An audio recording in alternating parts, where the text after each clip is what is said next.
আরে বাচ্চাগুলো পড়তেছে, ওদের সঙ্গে আমিও পড়বো। চিন্টু ভূত, আমিও মাদ্রাসায় পড়তে যাব। আরে উলা, আমরা ওদের সাথে পড়তে পারবো না।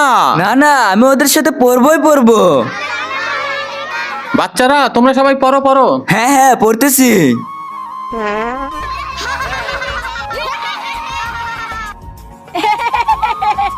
আবার হাসতেছে? হাসবো না কেন, এরকম তো তুমিও করো। বাচ্চারা তোমরা সবাই পড়ো। এই বাচ্চাটা হঠাৎ কই থেকে আসলো? আগে তো কখনো দেখিনি। এ বাচ্চা, তুমি কে? আমি আজকে এই শহরে এসেছি। আউজুবিল্লাহ পড়ো। এটা আবার কি? আপনি দুধ খেতে ভালোবাসেন না মদ খেতে ভালোবাসেন? যদি দুধ খেতে ভালোবাসেন তাহলে ভিডিওটিতে লাইক করে চ্যানেলটি সাবস্ক্রাইব করে দিবেন। কে তুমি, আর এখানে কেন এসেছো? আমি চিন্টু ভূতের ছেলে। এই বাচ্চাগুলোকে পড়তে দেখে আমারও পড়তে মন চেয়েছে, তাই আমি পড়তে আইছি। ঠিক আছে, তুমি এখানে পড়তে পারবে, কিন্তু কাউকে জ্বালাতন করতে পারবে না।